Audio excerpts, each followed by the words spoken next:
The following was recorded in front of a live studio audience at the Studio 21 Podcast Cafe. This is the United Podcast Network.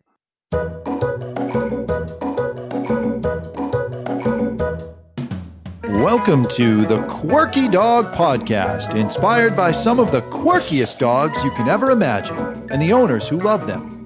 This podcast is brought to you by the quirky couple themselves, Scott and Jess Williams. Their aim is to educate and entertain. Here's Scott and Jess.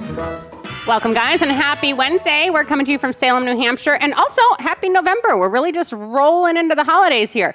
All right, as promised, we are starting with our quirky tips that have to do with promo codes for companies I like, for holiday gifts. So this week is the Natural Dog Shop, and we had Lisa Ann Zilney on to talk about the EM collars in an episode, and I will link that episode, that podcast below. But she has a whole shop that has a ton of different dog toys, everything else. I'll let you squeak the pig in a second. I got her Invincible toys for Halloween, and honestly, I mean, the squeaker is not invincible. I'll give you that. That one died. But they work really well. They're awesome. So her code is Quirky20, and it will be available from today until December 16th. And if you order by then, you can get anything in time for Christmas. But I'm telling you, our dog stockings are going to be filled with her stuff this year. It's great. And her URL is Natural Dog, that's spelled DAWG shop.com, and that will be included in the description as well. Okay. You got that pig in. I know, it's the first time I didn't let him squeak first. Okay, I'm super excited today. We have some local celebrities, in a sense, joining us. We have Ron and Amy Schmidt, and they're out of Newburyport, and they do a lot of really cool stuff with dog photography, kind of in a commercial sense, and everything else. So we wanted to connect with them here today and tell you guys a little bit about what they do in their business. So welcome, guys. Yeah, thanks for coming on. Thank you. Yeah. Thanks for having us. Yeah, so tell us a bit about this journey. So I know it's kind of under Ron's name, but Amy, I see you popping up all the time online. Tell us a little bit about how things kind of got started and unfolded over the years. That's the better half of the Schmidts. Stop. That's right, no doubt. It happened probably, as I graduated college, I went to school in California and I went for commercial photography. And I came back to New York. I grew up in New Jersey, just outside of New York City. I came back to New York and I worked as an assistant for about 5 years. And that was for like the fashion industry and people photography. Celebrities. Yeah, it was weird, but I was an assistant, but it was a really great learning experience. And then I kind of ventured out onto my own and it got a little tricky, and it was interesting. It was like, how are we going to make this work? And I happened to take a photo of one of my dogs for a Christmas card. We didn't have kids at the time. Right. Our dog was our kid. Yeah. A lot of people have that situation. Back when life was good. No doubt. No doubt. It was great. So we did this Christmas card of our dog, Indy, and I sent it to my clients at the time. And it was by far the most popular image that I had ever done. And people were calling me. They loved it. Cool. And yeah. So we said to each other, we have to do more of these. Let's kind of go down this path that's before us. So we did. We put together maybe 6 images at the time. Amy was working at NYU. I had the day job and health insurance for us and all of that stuff. And but always kind of helping in the background, whatever you needed. And my studio was in Hoboken at the time, which is right across the river, the Hudson River from New York. Mm-hmm. And we put together about a collection of about 6 of the images, and we brought them to some people to evaluate, and they love them. Cool. And we're like, we're on to something. And when was that? How many years ago was that? 20 years ago. 20 years. Wow. Yeah. So this is like 20 years in the making. You've been doing this kind of setup. Yeah. Amazing. Yeah. So we took about 12 images and we went to the licensing show, which is at the time was in New York City. We had a booth and Ron made the booth and put it together in his car like a puzzle, and it looked like an art gallery. Amazing. And we put up the booth and we were there, and companies that come and put images on products or greeting cards or calendars go there. And at that show, we had like instant success. Yeah. Like we met a publisher from Random House Children's Books, and I write. So they were interested in Ron's images and they said, "Do you write?" And he said, "No, but my wife does." And they were like, "Well, here's our card, follow up with us. And yeah, and that was the synergy of us then working together, because we didn't work together that much then. Amy was working in the city and I was doing my own thing. But once we saw that kind of come together as books, we're like, this makes great sense. My images are very character driven. Yep. And Amy writes great stories. She's my favorite writer. And he has to say that. It's good for business, but it sounds genuine. It sounds genuine too. Well, I'm sure you're familiar with the photographer that did all of the Weimaraner photos. Yeah. So I know that. Wegman, Yeah, and it's not the same thing, but it's more character driven, as you said, Right. with what they were doing. But I love your photos. They're interesting. Oh, thank you. And I know you said you do a little bit of Photoshop here and there, but dogs are not easy to capture, like children. They're busy. Yeah. They're hard to keep. They're easier than kids. Yes. I mean, you got a window of work, and then you got to give them a break, When I was explaining go ahead. I think they're actually harder than kids. I mean, you get the occasional dog that's perfect and just sits there and does everything for treats, and then you get the dog who has no food drive at all. Right. And it's like impossible. And you can always threaten kids. You can't really threaten Yes. them. Right. You can bribe them. Well, and that's the thing. You're trying to get different noises to get the ears up, whatever look you're going for. But when I was describing you to Scott, I was like, he's like the Ann Gettys of dogs. And he's like, who's Ann Gettys? And of course, you're not using these, floral arrangements and stuff, but it's photography almost with a story without words with it. It's really unique kind of stuff to look at. So But I think Ann Geddes is working with stillborns, though. Oh, stop it. No, He is sorry terrible about that. behaved. It's just never good when we have to do a recorded after the first live. All right, tell people, I'll have this in the description as well, but where can they find your work? Like, where can they see the type of stuff that you're doing?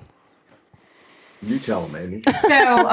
So we have a bunch of different things that Ron's work is on. So we have our own websites, which is looseleashes.com and Ron Schmidt Art. So those are mostly wall decor, and they're very conceptual art of dogs. So very unique and interesting images. But we also partner with companies. So we have his work on greeting cards. And on calendars. The calendars this year are sold at CVS and on Amazon under the name Dogma. So we've partnered with the calendar company to do those. We've been with that company since that first show. Almost 20 that is years amazing. ago. Wow. great. That's awesome. Yeah. And the greeting cards are sold mostly throughout the Northeast. I know Market Basket, for those who have one near, sell his cards. In the UK. And the UK, we have perfect. a big following in the UK. We have a company we've been working with for almost 12 years in the UK that sells a lot of greeting cards. And then where else? We have books. Those are online. So Amazon, you search Ron Schmidt, you can find his product. And even a lot of your art and a lot of your work is on Instagram, right? You have a pretty sizable Instagram account. What is that handle? It's ron.schmidt.photo. Okay. All right, great. So yeah, just in case people are curious about, what is this conceptualized stuff we're talking about, just so you guys can go and see the types of stuff that they do. So how have things evolved over the past couple of decades? I mean, I know that you've always been doing, more unique stuff. It's not just dog portraits where, you're taking a family portrait or a dog's posing in front of this image. But how have things evolved for you professionally and maybe even personally as far as how you see the work and how it's changed? Well, it's evolved in that we're just looking for ways to create more content. Okay. As the beep went off, I was thinking of something else. And contact too. The more content you have, the more contact you'll have with the world. That's right. Exactly. So we're doing more and more videos now, and we're trying because my style of photography is very unique. It doesn't necessarily refer over to video easily. Right. So we're trying to do something a little more driven by us as personalities in front of the camera and interacting with our dogs. Cool. I have we've had him on the podcast. I have a good friend in California that does animal acting for the studios. He's had his dogs in all kinds of movies and commercials. And I can see an analogy, draw a similarity between what you do and what he does, because if you have an attractive dog, they're not going to pay you any money. You can have the dog in the commercial. It's almost like, the background people, not a talking actor, but just the background people. Walk-ons. Like The a walk-on, stand. Yeah. And so he knew you can't make any money with just an attractive dog. The dog has to do unique behaviors. So he's wound up actually licensing his videos to like Kodak and different places just from being on YouTube and getting hundreds of thousands of views with a dog skateboarding and jumping and stuff that no other dogs can do. And that's kind of his unique little niche in the dog videos, you know. And now with these high resolution iPhones, many people can take nice candid pictures of a dog and look really professional. Taylor and Jess can get all of our client dogs, take these, send them home beautiful pictures. But they're not anything like what you guys are doing, which is creating that character, getting dogs in very unusual situations, well, more human situations almost, and really making it look great, you know, which is kind of cool. And that's what really makes you stand out, and as opposed to people that want a pet portrait of their dog. You know what I mean? Right. Right. That's a real good way of saying what differentiates us from other photographers.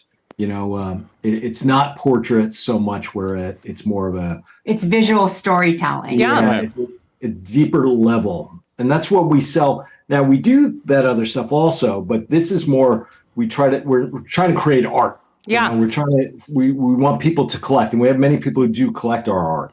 And we're trying to do more and more of that. Yeah, how flattering. So do people approach you with do companies approach you and say I'd like a dog to be doing this? Or is this kind of all worked up in your own headspace and you have these ideas and you're presenting them with the images?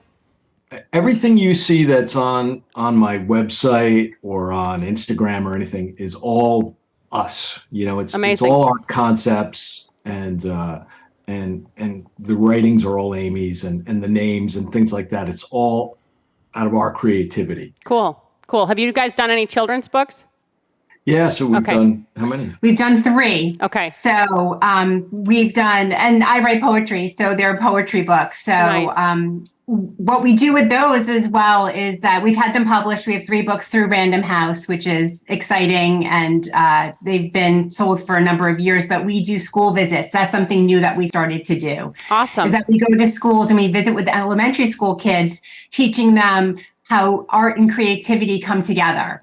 And in the form of poetry and mixing that and doing workshops to really show kids what creativity can be like, because they're not taught a lot of creativity anymore. No, it's squash it and go to college. Yeah. No, I think that's awesome. There's just not time in the day with testing or whatever. So we're really happy to bring our workshops to kids. So that's something new that we've been doing. And it's one of our favorite things. Can they find the books on your website? They can. Okay, so this is good too, you guys, if you're listening, holiday perspective kind of stuff. Like if you're grandparents and you're thinking, you know, your grandkid loves a dog, maybe they can't get a dog because their parents won't let them or anything else. This would be a great avenue too for holiday gifts. I just had to mention the children's books. I know that you mentioned books, but just I'm seeing, you know, kids reading this and their, you know, eyes lighting up and just the image is really speaking to them. So I can remember when I was a kid, not really being a big reader, what really motivated me to read were books that had pictures that were super interesting, because now I had to read to find out what the heck this picture was all about, and that's what made it more and more interesting to struggle through the reading portion to find out more about this picture that I was looking at, you know? So it's kind of cool. Same with me. Yeah. And that's visual. what we do with the kids. We show them his pictures and then we have them create with us. Like, what do you think is going on? What's the story? What would you name this dog? And they have such great and fun ideas, because that's what we do. Yeah. Once he creates a picture, we sit down and we're like, all right, what are we going to name this? Yeah, that's awesome. It's like naming a kid. Yeah. We're trying to come up with something clever and not something obvious. You know, it's a lot of brainstorming. Well, and it's so fun to see how the kids' brains work versus our brains. You know what I mean? Just so innocent, and they just say what they're thinking right away, and we probably have great ideas half the time. They do, but it is funny how a lot of them don't really think of themselves as creative. You know? Yeah. So it's And very interesting. We they're do the an idea book presentation. We talk to them about putting their ideas in a book form, and then at the end of the presentation, we give them their own books to fill up, and they're like, it's like we gave them $1 million. Yeah. You know? They're like, oh my god, we get a little, book. Like, we can put anything we want in this. We're like, Yes. Yeah. We give them that and a golf pencil. That's awesome. They're off to the races. And in a sense, I mean, really, it depends on the school, but things have really changed over the years. Like, we don't always offer music class anymore. We don't always offer art class anymore. Like, this used to be, I mean, you used to roll marbles around and make art all the time, you know? So it is almost like there is less of an outlet for creativity. So that's so awesome that you give them that and that you have that whole facet. I wasn't familiar with that. How do you find the dogs that are in the photos? What is that process like? It's funny. That's it's either the dogs we work with all the time. We have a great friend who lives in New Hampshire, who is a hunter. He's a duck hunter. He's got labs. I love working with labs. They're my favorite dog, and to me, they're what a dog is. Yeah. You know, if you were to draw the quintessential dog. They're the quintessential dog. Yeah. No doubt. If a kid drew a picture of a dog, it's going to look like a lab. You know, so I love labs. They're sporty. They're loyal. They're all those things. So they were also the number one dog for 30 years with the AKC. No also, Yeah. Until recently. Yeah, you got to nudge into Frenchies now. Yeah, right. More Frenchie pictures. And our friend Steve is a hunter. He's a duck hunter, and he has like 5 or 6 labs that are so well trained and they're awesome to work with. So he's a go-to. We use. So Ron will basically come up with a concept in his idea book, and then he'll say, okay, this is the most recent one. I need a dog with long, flowy hair. Right. Oh, cool. Okay. Where do I find one of those? Yeah. So we have a pretty good Facebook following under Loose Leashes by Ron Schmidt, and lots of dedicated fans. So I'll do a casting call on there. Cool. And I'll just say, we need, a dog with long flowy hair. DM us with a picture and your location, because we don't want people driving 2 hours to come for a 25-minute photo shoot. Yeah. And so we'll hire them as models for the day. We'll find the dog. We'll hire them as models. They'll come in. They get paid a little stipend for modeling for us. And that's how we find them. Yeah, or the dog park, or I'll come across a great dog. I'll be like, oh, we got to get that dog. We sound really like approach people. Yeah. We're like, like the weird stalkers. Dog photographers. And they're like, oh no. Yeah. Like, no. We're not selling anything. Yeah. Well, and it's fun because the end product sometimes, like, they could be going into the grocery store and buying greeting cards with their own dog's image on it and sending those out. And, it just was kind of a segue through professionals. So I think that's awesome. That's awesome for people. What do you do for your own creativity? I mean, you've been doing this so long now. Do you have different practices to come up with ideas, or do things just kind of come to you, in a subconscious dream in the middle of the night? How do these things happen for you? Well, that's the tricky part. That's why we go and use the kids and get some of their ideas. Yeah, right. No doubt. It's a matter of just kind of opening up the idea book, a blank notebook, and just kind of staring into it. And I often will use a certain topic in my head, and I'll just brainstorm images, and I'll draw them out, and then I'll know when I hit one. Because that fits in with the style. None of my images, although they're fantastical, they're all possible images. Yeah. They're not images that you would never see, like a dog in outer space or something like that. It's not that. It's all actually an image that could happen, although often it hasn't, because I'll kind of place things together. I'll work in the computer to make it perfect. But I just kind of keep drawing, and eventually I'll select images from what I've kind of filled my book up with. That's awesome. That's awesome. So what is your favorite part of what you do? You guys probably have different answers for that, but what's your favorite part of your industry and your kind of your mission, I guess, at this point? It's been 20 years. Well, our mission's slightly changing as of lately. So what we've always done is that with our goal is just to make people happy with the art that we create. And we get so many amazing letters from people and DMs and notes about how our card made their day, or how they sent this card to their friend because it looked like them and their friend, or just... And some are like heart-wrenching. This reminds me of my dog that I just lost. And so to know that our art has touched people in such a way is the reason that we do it. But we've also started a giving back campaign where in the past, we've always donated a percentage of our profits just personally to animal welfare organizations that were important to us. We've decided that we're going to start picking certain organizations by the month and picking one print and having a limited signed amount of those prints be donated, or the profits from those be donated to a certain charity. Oh, that's awesome. So, yeah, so there's something new that we've thought, let's pair a print with a charity and see how much we can raise for that charity. Yeah, that's awesome. That's awesome. Ron, what is your favorite part? Is it the feedback from the world? I guess it's meeting the dogs. I mean, that's my absolute favorite thing are dogs. Yeah.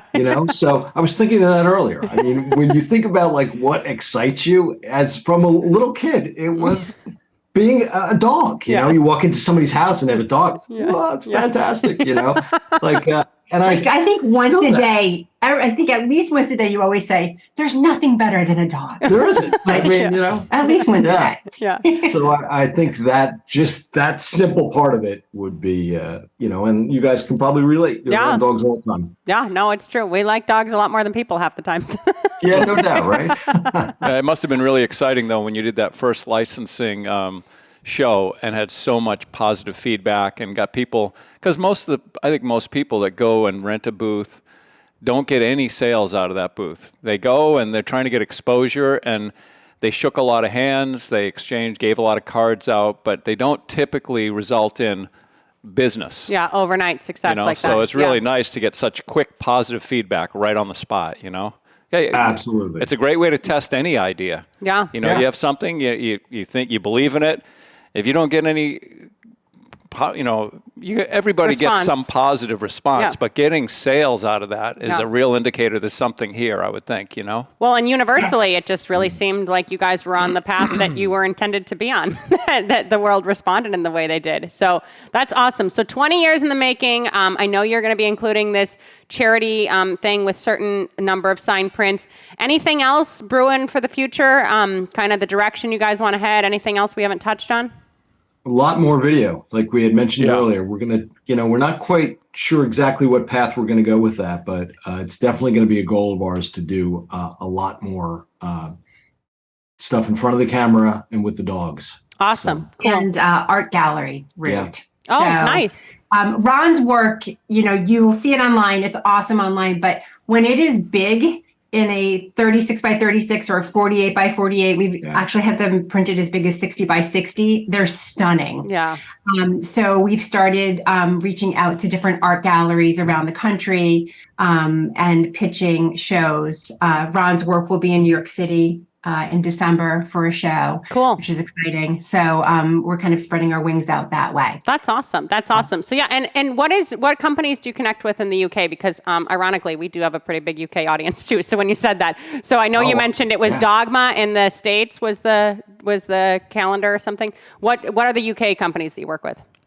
So the company is called Woodman Stern. That's the card company. They're very well known in the UK, and they sell through a lot of the gift stores and grocery stores. Okay, cool. In the UK. So our cards are pretty prevalent out there. Yeah, just as an aside, I had to bring it up because when you said that, I was like, oh, well, that's actually kind of ironic because outside of Canada and the US, that's where we go too.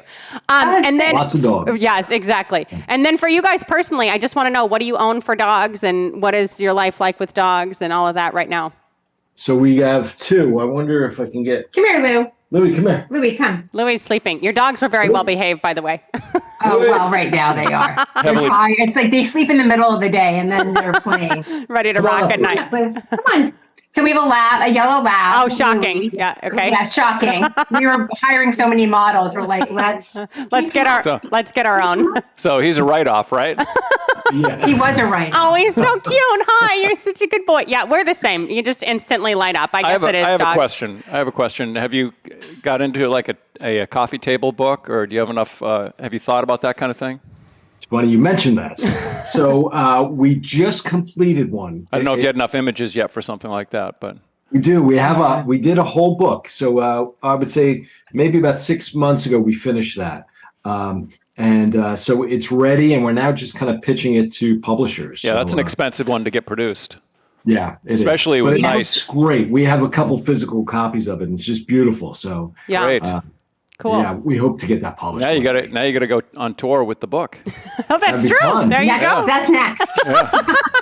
Yeah, incorporate the travel into it. Well, thank you guys so much for coming on and telling our audience about what you do. Louis is so adorable. And if you have not seen Ron's work, you guys, please, please, please check it out. There truly is nothing like it out there. And I'm so grateful that we were able to collab. And you guys are pretty local to New England. You know, as far as we're filming from Salem, New Hampshire, they're right in Newburyport, Mass. So You're about a half hour from us. So we're by Portsmouth. Please check them out if you are not currently already familiar with them. And all of their links and ways to find them and all of that will be in the description as well, including, as I mentioned early on, your Quirky 20% discount code from Natural Dog Shop. We're going to be doing this every Wednesday through the holidays because it is very important to me that all of our two-legged and four-legged people get the best gifts they can for the holidays at the cheapest price possible, the most affordable price possible. All right, Ron and Amy, thank you so much for your time again. We really, really appreciate what you guys are doing, and we have a lot of joy just checking out your channel. So I hope everybody listening does as well. In the meantime, you guys, Nice to meet you guys. We will see you next Thank you. week. Thanks for having us. And keep it quirky. Take care. The views and opinions expressed by the hosts, guests, or callers of this program do not necessarily reflect the opinions of the Studio 21 Podcast Cafe, the United Podcast Network, its partners, or affiliates.